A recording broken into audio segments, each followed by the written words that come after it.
everyone, my name is Brittany and I'm here to show you how to draw a zebra. So I'm just going to jump right into it. Feel free to pause the video if you need to catch up, and let's go. So you'll notice I have a few shapes already drawn out. That's because I'm very slow at drawing, so it took me a minute to just kind of lay things out, but don't worry, I'm going to walk through everything with you. So what I like to do is I like to use a lot of shapes in my drawing. So right here we have one little oval, one big oval up here. And then I like to do one super duper big oval right near the edge. Okay? And then the next step I want to do is connect them. So for this one I want to connect this. Add a little bit of a bump here and connect this. And then connect these two. Perfect. All right. So firstly, I guess after that, I like to add the ears. Kind of shows where everything's gonna go. And the ears on zebras are pretty big.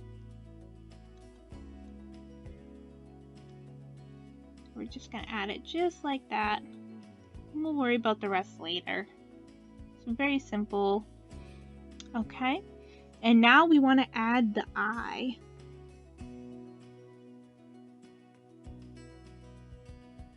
So kind of towards the edge of this big oval right over here.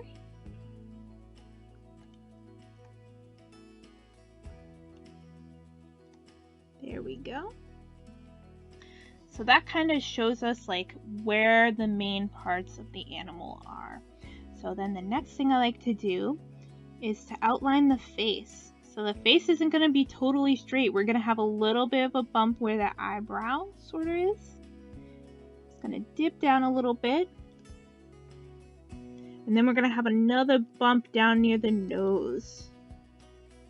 Perfect. Alright, so now we need to figure out where the nose is going to go. I like to do just a little bit of a line, just like that for the nose. Then I like to dip the lip down below that. And I always like to give my animals a little bit of a smile. There we go. Now I'm going to draw the lower part of the lip.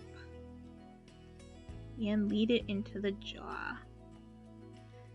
So I always like having these very flowy shapes as they connect to the different parts that I've outlined, these ovals. Alright, you don't have to do everything with just one single line. You can use many different lines to kind of make this bigger overall picture. So the next thing that we're going to do is we're going to work on the neck. So we're going to add a little bit, the wrinkles and the skin fold in, and then we're just going to have the neck come down and darken that bit right there. I'm going to add a big bump because this is where it connects to the rest of the body, right over here. Perfect. Alright, so the next step is, I guess we'll work on the top of the zebra now. So I like to outline, this is the top of the neck, connects to the shoulder right up here above this super duper big oval, and then it continues on. And we want to do that because now we get to do the most fun part of the drawing, in my opinion. We get to do the mane. I really like the mane because it's super fun. And honestly, it's so hard to give advice on how to draw the mane. I like to just go totally wild and do all these different lines and scribbles. And usually what I'll do is I'll do like a line. Put a line just like that, right? And that's the length I'll go up on. So the zebra manes don't really droop down like in some of the other horse species or like animals like warthogs or anything like that.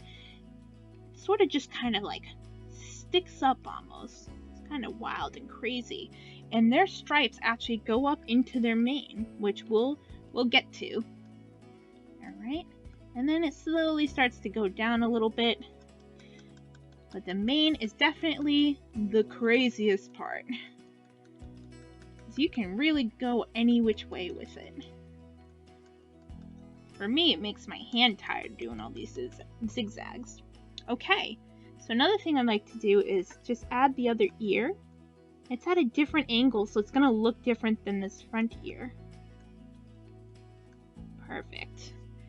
And I like to add some other small details before I get to the stripes. So I like to make sure, oh hey, there's an eyebrow over here. You know, there's a cheekbone over here. You could do like little bits of scribbles to kind of make it look like shadows. That's going to be really hard to do with markers or crayon. But if you want to add more lines or details, depending on, you know, how much you want to draw, you are more than welcome to. Alright, there we go. And now, probably the most complex part is to do the stripes. So I want to extend a challenge to everybody who's out here drawing with me.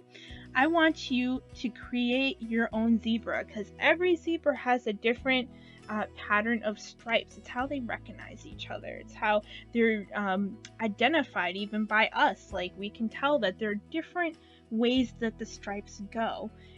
So what we're gonna do is we're gonna fill in the stripes little by little, but you can do them however you want.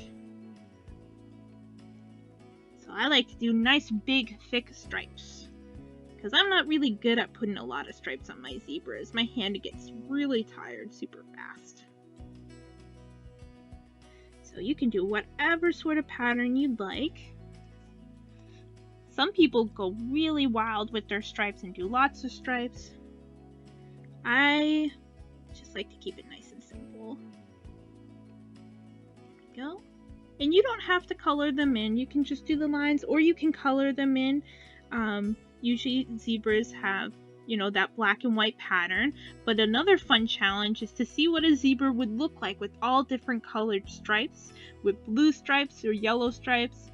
I like to imagine a rainbow zebra would be super cool. Alright. I'll just do a couple more. You guys kind of get the picture of what I'm going for here before we finish up. Now you'll notice that these ovals are kind of still on the zebra.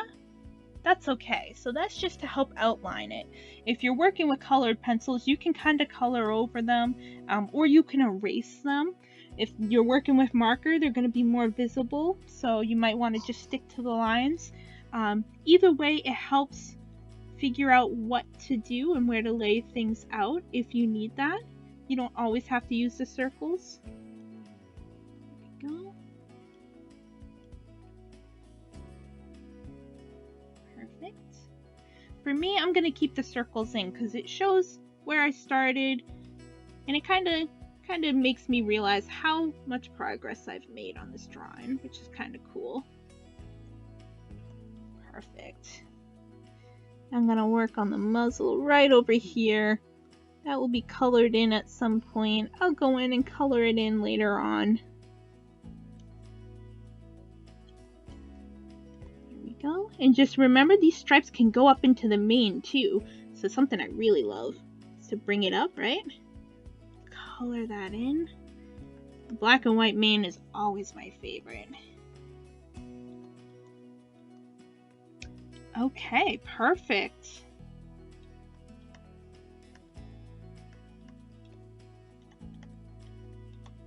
Alright, so I only drew the head of the zebra for today. Maybe next time we can draw the entire zebra. But regardless, if you follow this tutorial or if you just drew your own zebra to have fun along with me today, thank you so much and have a really, really great week, you guys.